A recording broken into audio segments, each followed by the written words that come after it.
The rain hammered the cracked sidewalk like God's own judgment, each drop of accusation against the boy huddled in the church doorway, his small backpack clutched like a lifeline.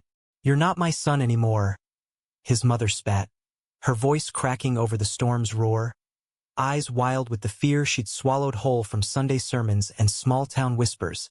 As her taillights vanished into the midnight blur of rural Ohio, 8-year-old Elias knew two things for certain. Love could curdle into hate faster than milk in the summer heat, and the heavy oak doors behind him were the only shelter left in a world that suddenly felt too vast and unforgiving. Elias pressed his forehead against the cold wood, the crucifix carved above the lintel digging into his skin like a warning. The church, St. Mary's Episcopal, a squat brick relic on the edge of Milford, Ohio, smelled of damp hymnals and candle wax, a scent that would haunt him like a half-remembered dream. He didn't knock. What was there to beg for? Instead, he sank to the stoop, knees drawn up, and let the sobs come in waves that matched the thunder. Hours blurred into a numb haze until a sliver of light pierced the darkness, the door creaking open like a reluctant confession. Pastor Rebecca Hale stood there, her silver-streaked hair pulled into a no-nonsense bun, flannel shirt rolled to her elbows despite the chill. At 45, she was the kind of woman who looked like she could wrestle a tractor and win, but her eyes, deep brown pools flecked with gold, held the quiet ferocity of someone who'd stared down storms before. "Lord have mercy," she murmured, not in prayer but in that plain-spoken way Midwesterners invoked the divine when words failed. She didn't ask questions, not yet. Instead, she draped her wool coat over his shoulders and guided him inside, her hand firm on his back, an anchor in the gale. The sanctuary was empty save for the flicker of a single vigil candle on the altar, casting long shadows that danced like wary ghosts. Rebecca settled Elias on a pew, fetching him a mug of hot cocoa from the church kitchen, spiked with marshmallows because, as she'd later say, even Judgment Day needs a little sweetness. He sipped in silence, the warmth spreading through his chest like contraband grace. When he finally spoke, his voice was a whisper frayed at the edges. She said, "I'm broken. Because I told her about Tommy. We were just playing. But she saw us holding hands and..." The words trailed off, too heavy to carry further. Rebecca knelt before him, her knees popping in protest, and took his hands in hers, calloused from gardening the church's community plot, steady as oak roots. "Broken? Child, the world's full of folks who'd call a rainbow a mistake. But I've seen enough rain to know beauty comes after the pour." She didn't preach. That wasn't her way. She shared stories instead. Tales of her own youth in the 70s, marching in Columbus for gay rights when queer was a slur hurled like stones, not a flag waved with pride. By dawn, as the storm ebbed to a drizzle, she'd called in favors. A bed in the church's undercroft, clothes from the parish thrift bin, and a promise. "This is home now, Elias, until it's not. And when it's not, we'll find the next one together." Milford wasn't the kind of place that welcomed reinvention. Tucked in the Rust Belt hollows of central Ohio, it was a town of shuttered factories and Friday night lights, where the high school football team doubled as the pride of the county and family values meant towing the line at potlucks. St. Mary's sat on its fringes, a liberal outlier in a sea of evangelical steeples, drawing folks who'd outgrown the fire and brimstone routine. Rebecca had arrived a decade earlier, fresh from seminary in Chicago, her ordination a quiet rebellion against a denomination that still hemmed and hawed over women in the pulpit. She'd turned the church into a haven. Soup kitchens on Tuesdays, AA meetings Thursdays, and a youth group that doubled as a safe space for the town's misfits. Elias slipped into this rhythm like a stone skipping across pond water. Ripples at first, then settling. School was a battlefield. Whispers followed him like smoke. "Fag."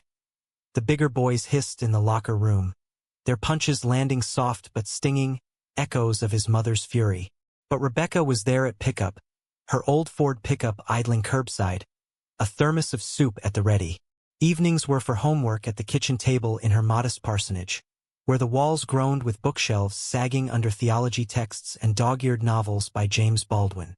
"Read this," she'd say, sliding Giovanni's room across the scarred oak. It's about loving fierce in a world that fears it. By 12, Elias had grown lanky. His dark curls tamed into a fade that made him look older, wiser. He helped with services, lighting candles, reading psalms, his voice gaining the timbre of someone who'd learned to speak truths softly. The congregation embraced him, these salt-of-the-earth souls. Widower Mr. Jenkins, who baked pies that could mend a heart. The Torres family, immigrants from Mexico who'd found refuge in Rebecca's sermons on radical hospitality. But it was the youth group where Elias bloomed. There, under the guise of Bible study and pizza, kids like him gathered, trans teens sketching their true selves, by girls trading mixtapes of Indigo Girls. It was a fragile Eden, guarded by Rebecca's watchful eye. One autumn Friday, as leaves turned the town to fire, a new face appeared, Jordan Hale. No relation to the pastor, thank God, or the gossip mill would have spun gold. At 15, Jordan was all sharp angles and sharper wit, transferred from a Cincinnati prep school after his parents' messy divorce. He slouched into the circle with a skateboard under his arm, hoodie zipped to his chin, eyes the color of storm clouds scanning the room like he was casing a joint. "Name's Jordan," he said, voice laced with that urban edge that made Milford boys bristle. "And yeah, I'm gay. Figured I'd get it out there before the awkward phase." Laughter rippled, tentative then full, and Elias felt it. A tug in his chest like a line cast into deep water. Jordan's gaze landed on him last, lingering just a beat too long, and in that moment, the sanctuary air thickened with possibility. After group, as they stacked folding chairs, Jordan bumped Elias's shoulder. "You the altar boy? Looks good on you." Elias flushed, stammering something about psalms, but Jordan just grinned, wolfish and warm. They walked home together that night, the streetlights haloing them in sodium glow, talking comics and Kurt Cobain until the parsonage lights flickered on like a beacon. What followed was a courtship in stolen glances and coded notes. Elias slipping sketches of superheroes into Jordan's locker, Jordan retaliating with playlists burned on CDRS, tracks like Wicked Game, looping in Elias's Walkman until the batteries died. Their first kiss happened behind the church, during a youth retreat cleanup, hidden in the tool shed amid rakes and prayer flags. Jordan's lips were chapped from the wind, tasting of spearmint gum and rebellion, and Elias melted into it, the world narrowing to the press of bodies and the distant hum of cicadas. "This is us," Jordan whispered after, foreheads touching. "Against whatever." Rebecca knew, of course. She caught them once, hands intertwined under the pews during a hymn, and simply raised an eyebrow over her bifocals. Later, over meatloaf and mashed potatoes, she laid it out plain. "Love's a sacrament, boys, but the world's not always kind to its keepers. Guard each other." Her blessing was a quiet revolution, a counterpoint to the sermons Elias still heard on the radio. Firebrands thundering about Sodom from megachurches in Dayton. In her eyes, he saw not pity, but pride. A boy she'd claimed as her own, forging a path through thorns. High school blurred into a montage of milestones laced with menace. Jordan and Elias navigated proms as bros, corsages hidden in pockets, dances swaying in dimly lit basements to bootleg remixes. They dreamed big, Elias to art school in New York, Jordan to film studies at NYU. Nights spent on the parsonage roof, stars pricking the velvet sky, plotting escapes from Milford's gravitational pull. But shadows crept in. Jordan's father, a bitter ex-cop visiting from the city, cornered him one weekend. "You're shaming the family, kid. Fix it or forget us." The bruises faded, but the fracture lingered, Jordan's laughter turning brittle at the edges. Elias, ever the fixer, poured himself into the church's outreach, organizing food drives, painting murals on the community center walls with queer icons like Harvey Milk woven into Ohio cornfields. Rebecca mentored him, her voice a steady drum. "Helping ain't about saving souls, it's about seeing them." Yet beneath the service, doubt gnawed. Was he enough for Jordan? For this life they'd sketched in stolen moments? The answer came crashing on a sweltering July eve, the kind where heat lightning cracked the horizon like a whip.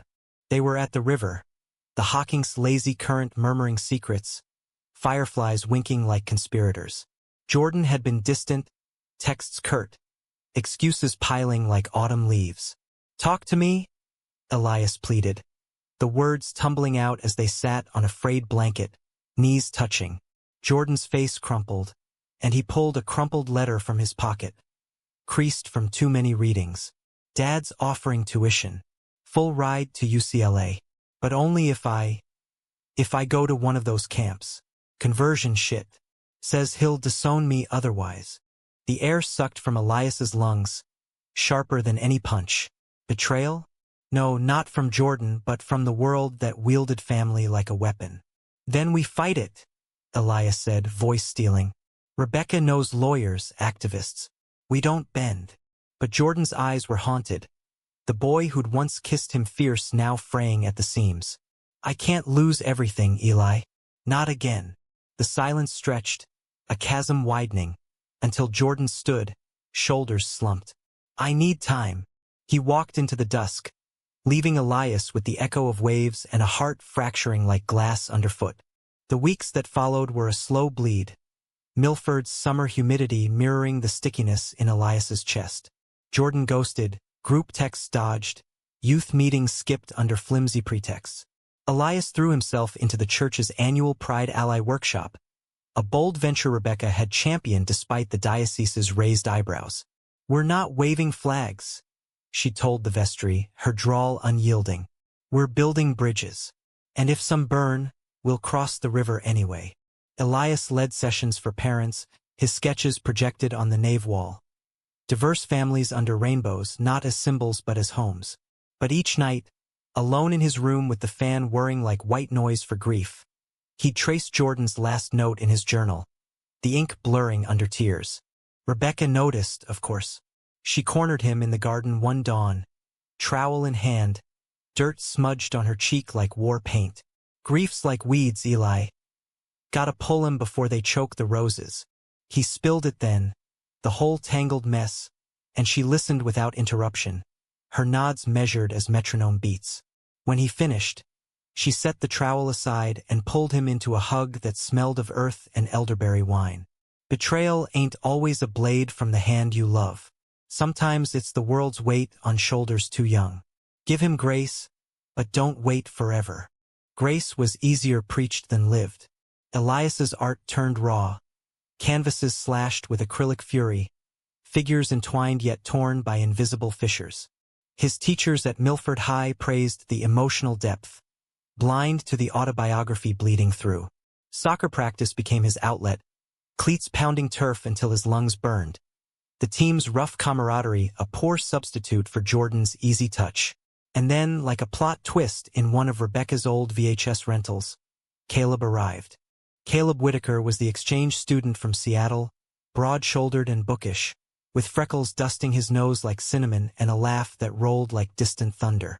He joined the art club on a whim, his sketchbook filled with Pacific Northwest vistas, craggy coasts and evergreens that made Ohio's flatlands feel like a prison yard.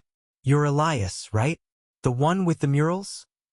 he said on day one, extending a hand warm from clay work. Elias nodded, guarded. But Caleb's enthusiasm was a solvent, dissolving defenses. They bonded over charcoal and coffee, late nights in the studio debating Basquiat versus Banksy. Caleb's West Coast candor a balm on Elias's wounds. It started innocent. Shared rides home, Caleb's ancient Volvo wheezing like an asthmatic dragon, radio blasting Sleater-Kinney. Then deeper, confessions over diner fries about coming out in a progressive bubble, only to face microaggressions that stung like paper cuts. "Seattle's no utopia," Caleb admitted, stirring sugar into his Coke. "But it's got space to breathe." Elias envied that, the vastness, but in Caleb's presence, he felt seen, not as the abandoned queer kid, but as an artist with fire in his veins. One evening, as rain pattered the studio windows, Caleb brushed charcoal from Elias's cheek, his thumb lingering. "You're incredible, you know that?" The kiss that followed was tentative, exploratory, tasting of graphite and possibility. Elias pulled back, guilt twisting like a knife, but Caleb just smiled, soft. "No pressure, just here if you want." Word spread, as it does in towns like Milford, whispers in hallways, side eyes at the gas station. Jordan heard, of course. He resurfaced at youth group, hollow-cheeked, his skateboard traded for a Bible he'd clearly never cracked. "Congrats," he muttered to Elias post-meeting, the word laced with acid. "Moving on quick." Elias's temper flared, hot and unbidden. "You left, Jordan. What was I supposed to do? Pine forever?" The argument spilled into the parking lot, gravel crunching under their sneakers. Rebecca's porch light a judgmental eye. Jordan's face twisted, hurt, rage, regret in a toxic brew. "You think it's easy? Dad's got lawyers now. Threatening to cut me off, expose everything. I had to choose." "Choose me?" Elias shouted, voice echoing off the steeple. "Or was that never an option?" Jordan recoiled as if slapped, then turned, fleeing into the night. Elias sank against the truck, sobs racking him until Rebecca emerged, shawl around her shoulders. "Hearts break to make space, son. But don't let the pieces cut you forever." She drove him home in silence, the radio tuned to gospel blues, Sarah McLachlan's ache filling the cab. Fall deepened, leaves carpeting the ground in crimson regret. Elias and Caleb grew closer, tentative steps toward something real. Hikes in the Hocking Hills, where waterfalls drowned out doubt. Movie nights in the parsonage basement, Rebecca's famous popcorn bridging generations. Caleb was steady, his affections uncomplicated, a counterpoint to Jordan's tempests. Yet Elias carried the scar, a phantom ache when Caleb's hand found his under the blanket. Was this love, or merely medicine? The question festered, even as the church buzzed with holiday prep. Advent wreaths, carol rehearsals, the annual toy drive for at-risk kids. Rebecca threw herself into it, her energy unflagging despite the cough that rattled her chest like loose change. Elias noticed, pressing mugs of herbal tea into her hands, but she waved him off with a grin. "Old bones, Eli. The spirit's willing." One December Eve, as snow dusted the sanctuary like powdered sugar, she gathered the youth for a special service. Candlelit, focused on stories of exile and return. Elias read from Isaiah, his voice steady. "The people who walked in darkness have seen a great light." Jordan was there, in the back pew, eyes shadowed but fixed on Elias like a prayer unanswered. Afterward, as stragglers milled with cocoa, Jordan approached, hands shoved deep in his coat. "I ended it with Dad. Told him to keep his money. I'm staying." The words hung, fragile as frost. Elias searched his face, seeing the boy who'd once been his world. Flawed, fierce. "Why now?" Jordan shrugged, vulnerable. "Because losing you, that's the real conversion I can't survive." They talked until the clock struck midnight, words weaving bridges over the chasm. Not reconciliation, not yet, but a door cracked open, admitting light. Christmas dawned brittle cold, the parsonage alive with pine and cinnamon. Caleb joined them for dinner, his presence a gentle intrusion, while Jordan helped serve at the shelter downtown, the two exes orbiting Elias like wary moons. Rebecca watched it all, her smile weary but genuine. That night, as carols faded, she pulled Elias aside in the kitchen, her hand trembling on his arm. "You've built something beautiful here, son. A family not of blood, but of choice. Hold it fierce." He hugged her tight, inhaling the scent of her sage and strength, unaware it was the last unshadowed embrace. Winter gripped Milford like a vice, ice storms sheeting the roads, confining the town to hearths and hushed rumors. Elias balanced his worlds. Sketches with Caleb turning intimate, Jordan's tentative overtures, coffee runs, shared shifts at the food pantry, stirring embers he'd thought cold. Betrayal lingered, a undercurrent, but so did forgiveness, tentative as first snow. The church became their neutral ground, Rebecca's sermons on grace a liturgy for their healing. "Redemption isn't a straight line," she preached one Sunday, voice husky. "It's a spiral circling back to claim what's yours." But spirals can tighten, and Elias's world began to coil. Caleb, sensing the pull, confronted him over pie at the diner. "I like you, Eli. A lot. But you're half here, half elsewhere. Elias confessed, the truth spilling like hot coffee. His history with Jordan, the unresolved ache. Caleb listened, hurt flickering in his eyes, then stood. I deserve all of you, not the scraps. He left a 20 on the table and walked out, the bell jangling like a death knell. Elias sat stunned, the vinyl booth cold against his jeans, realizing love's cost. It demanded wholeness, not partitions. Word of the fallout reached Jordan via the youth grapevine, and he showed up at the parsonage that night, snow crusting his boots. Heard about Caleb. You okay? Elias, raw, let him in, past the mistletoe mocking from the lintel, into the living room where the tree twinkled like false stars. They talked until dawn, barriers crumbling, admissions flowing. Jordan's fear of abandonment, Elias's terror of unworthiness. When Jordan leaned in, hesitant, Elias met him halfway, the kiss a reclamation. Familiar yet renewed, tasting of second chances and salt. Spring thawed the ground, but not Rebecca's cough.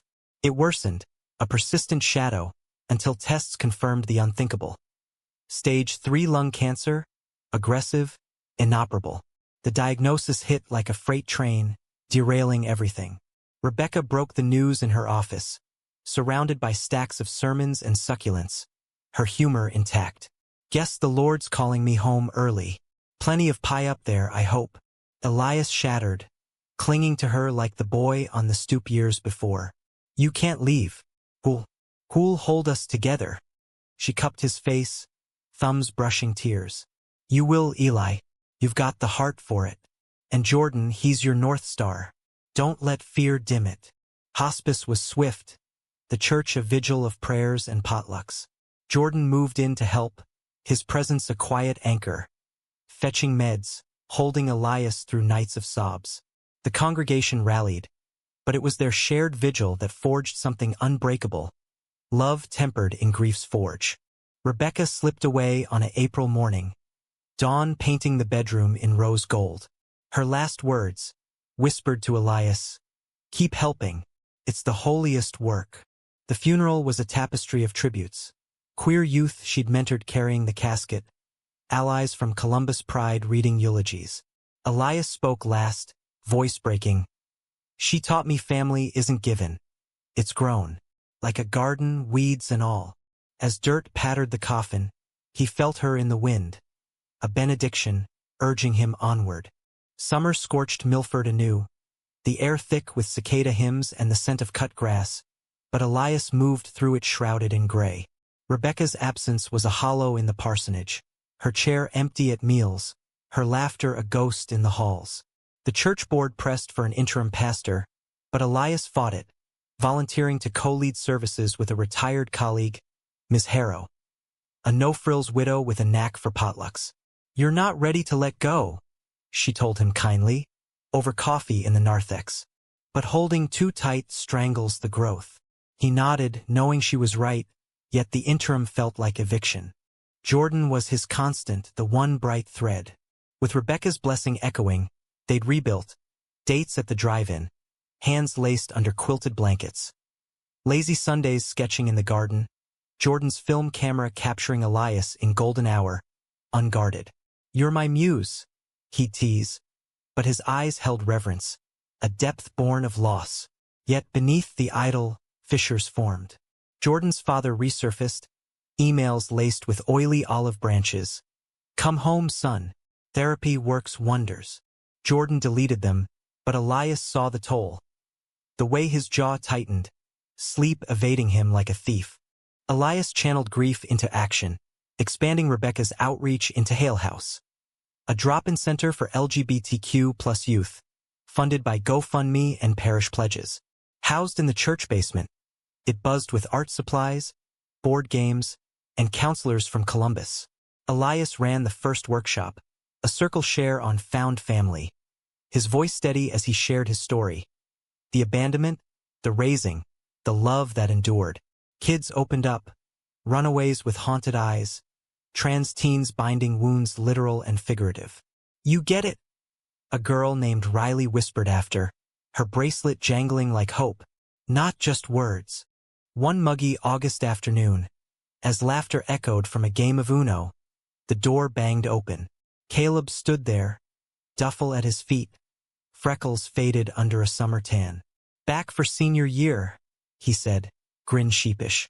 "And, to apologize, I bailed too quick." Elias froze, Jordan's hand tensing in his across the room. The air crackled, old affections clashing with new vows. They talked later, Caleb's honesty disarming. "I was scared, but seeing you here, building this, it's inspiring." Friendship bloomed anew, tentative. Group hangs at the river, Caleb's Volvo ferrying them to county fairs. Jordan watched warily, his trust a fragile bloom. But trust, like gardens, needs tending. Whispers started, Jordan's late nights studying film that smelled of dive bars. Elias's exhaustion from Hale House blurring boundaries. The climax brewed on Labor Day weekend, the town fair in full swing, cotton candy clouds, Ferris wheel lights piercing the dusk. Elias and Jordan had planned a quiet escape, but Caleb tagged along, his easy charm drawing them into the midway throng. Laughter flowed, beer loosening tongues, until Jordan vanished mid-conversation, reappearing flushed, eyes glassy. Elias confronted him behind the hay bales, the air heavy with fried dough and regret. "What's going on, Jay? You've been distant again." Jordan's facade cracked, words slurring. "Just blowing off steam. Dad's emails. They're getting to me." But Elias smelled the lie.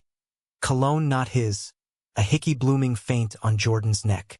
Heart plummeting, he followed the trail to the shadowed edge of the lot, where Jordan leaned into a stranger. A college guy from the city, hands roaming with casual entitlement.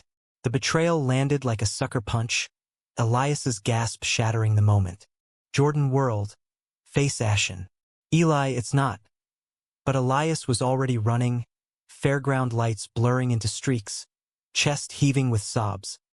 He collapsed on the church steps, the same stoop where it all began, rain starting to spit from bruise-purple clouds. Jordan caught up, breathless, dropping to his knees. "Please, it was stupid. One night after too many shots. I was spiraling, thinking you'd leave like everyone else." Elias's voice was ice. "You think this fixes it? After everything, Rebecca, the center, us." Jordan wept raw, the boy beneath the armor exposed.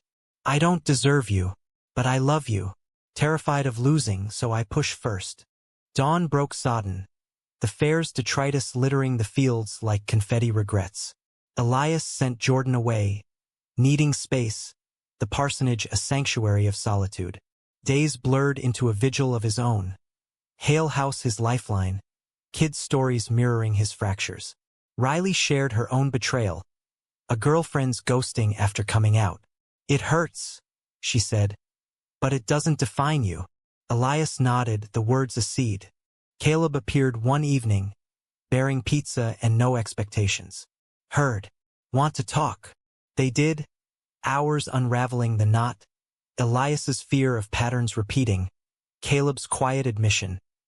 "I still care. More than friend, maybe." But Elias pulled back, loyal to the ghost of what was. "I need to fix me first." Caleb respected it, their bond shifting to something platonic, sturdy, a brother's. Fall semester loomed, applications pending. Elias to Pratt for illustration, Jordan to Ohio State's film program, a compromise born of necessity. They met at the river, blanket spread, the current a murmur of mediation. Jordan arrived penitent, a sketchpad in hand. His first attempt at art, a portrait of them as warriors, shields crossed. "No excuses," he said, voice steady. "I sabotaged because I believed I was broken. But you're the fixer. Teach me?" Elias traced the lines, seeing effort, vulnerability. Forgiveness wasn't erasure. It was choice. "We try. Slow. Honest." Their kiss was cautious, a pact sealed in autumn light. Hale House thrived, drawing media, a local paper profile on the pastor who built a queer haven. Elias quoted, "She showed us love isn't conditional." The article went viral in niche circles, donations flooding, kids from Akron bussing in. But success amplified scrutiny. Protesters picketed one Sunday, signs screaming Sodom's Gate, led by a firebrand from the Baptist down the road. Elias faced them, megaphone in hand, Jordan at his side. "This is about welcome," he called, voice amplified yet human. "Join us or move on." Most jeered, but one, a teen in the crowd, slipped inside later, eyes wide with questions. Winter whispered in early, snow blanketing the center like absolution. Elias and Jordan navigated therapy, joint sessions with a counselor from Columbus, unpacking abandonment's roots. Progress was messy. Arguments flaring over texts, make-up sex abstained for talks that stretched till midnight. Caleb became the buffer, his humor defusing tensions, though Elias caught the flicker of longing in his eyes. "You're good together," Caleb said one night, over bonfire at the center. "Don't fuck it up." Jordan clapped his shoulder, gratitude unspoken. The betrayal's scar faded to silver, a reminder rather than a wound. Elias's art evolved, exhibits in Columbus galleries, pieces titled Sanctuary fetching bids. Jordan's short film, shot on church grounds, won a student award. A docudrama on found family, Rebecca's voiceover woven from old tapes. They screened it at Hale House, tears flowing, applause thundering. In the afterglow, Elias pulled Jordan aside. "We're okay," he whispered. Jordan nodded, eyes shining. "Better than." Yet life, ever the dramatist, reserved one final act. Spring brought a letter from Jordan's father, not reconciliation, but a summons. Lawsuit threats over influence on Jordan, citing Hale House as indoctrination. The board panicked, but Elias rallied. Lawyers from GLAAD, petitions circling. The climax unfolded in court, a stuffy Athens courtroom, air thick with tension. Jordan testified first, voice unwavering. "You abandoned me long before they saved me." Elias followed, sketches submitted as evidence, portraits of healed youth. The judge, a silver-haired woman with kind eyes, dismissed the case, her gavel a thunderclap of justice. Outside, rain fell soft, washing the steps clean. Jordan hugged Elias fierce. "We won." But Elias knew, victories were Pyrrhic without the human core. That night, at the victory potluck, Caleb raised a toast. "To Rebecca, to us." Eyes met across the room. Jordan's possessive, Caleb's wistful, and Elias felt the weight of choices, the beauty in their imperfection. Summer circled back, the cycle complete. Hale House expanded, a second site in Columbus. Elias and Jordan packed for college, the parsonage sublet to Ms. Harrow. On their last night, they climbed the roof, stars a canopy of promise. "Think she'd be proud?" Jordan asked, head on Elias's shoulder. "Fierce proud," Elias replied. And in the quiet, he believed it love, not as fairy tale, but as fierce, flawed revolution. College was a whirlwind of reinvention. New York for Elias a canvas of chaos. Pratt Studios humming with welders and whispers, subways rattling like restless dreams. Jordan thrived at Ohio State, his dorm a warren of editing bays and espresso machines, short films stacking awards like cordwood. Distance tested them, video calls glitchy with longing, weekends Amtrak bound, crashing in each other's worlds. Elias sketched urban queer icons, drag queens in Brooklyn lofts, leather daddies marching Chelsea. Jordan filmed vignettes of Buckeye bravery, trans students storming admin halls, allies in red elephant trunks at homecoming. Hale House anchored them, Elias consulting remotely, Jordan screening films for the kids. Betrayal's echo faded to anecdote, retold in therapy as triumph. Caleb, at UW Seattle, sent postcards, salty jests from the Sound, his friendship a steady current. One winter break, he visited Columbus, the trio reuniting over pierogies and Pilsner. "Y'all are disgustingly domestic," Caleb ribbed, but his hug to Elias lingered, a chapter closed with grace.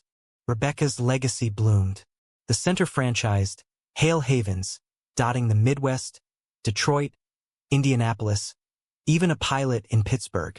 Elias keynote at a national conference, his speech from stoop to sanctuary drawing standing ovations. Tears. She left me a church, he said, voice carrying to the rafters, but taught me to build cathedrals in hearts.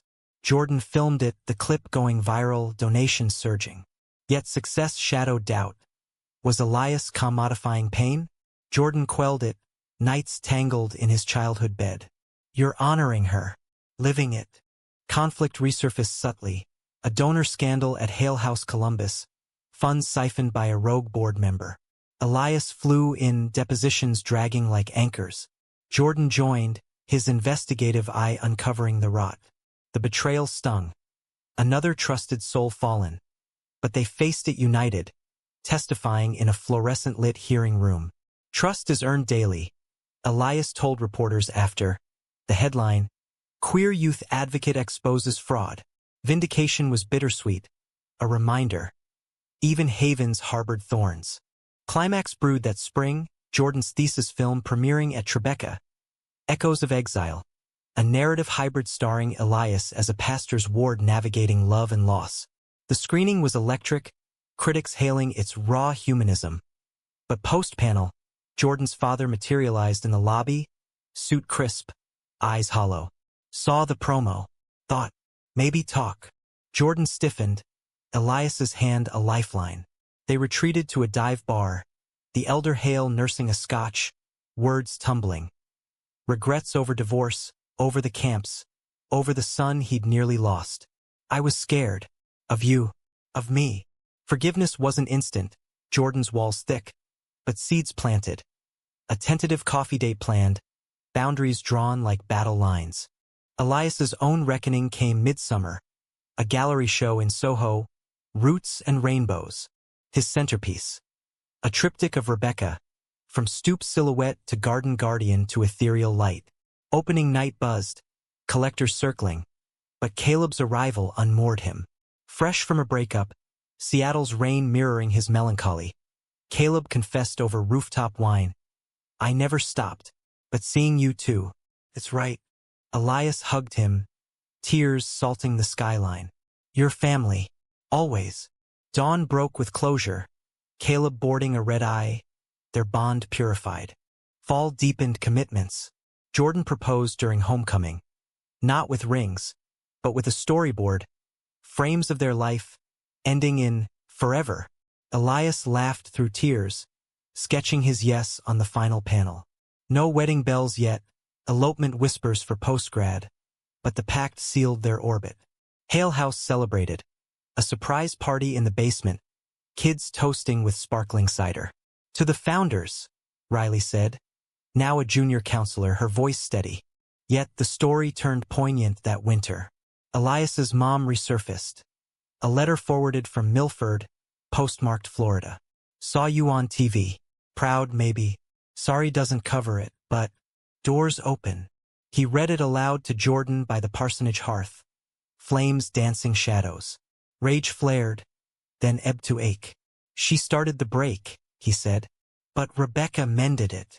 They drove south unannounced, the Gulf salt air a baptism. She met them on a sagging porch, older, softer, eyes tracing Elias like lost time.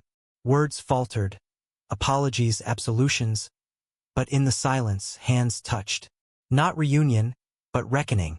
A bridge half-built, traffic light. Graduation dawned triumphant.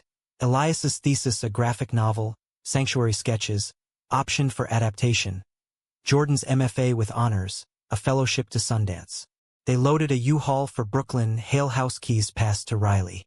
On the stoop, Elias lingered, Jordan's arm around him. Full circle, he murmured. Snow flurried, gentle as grace.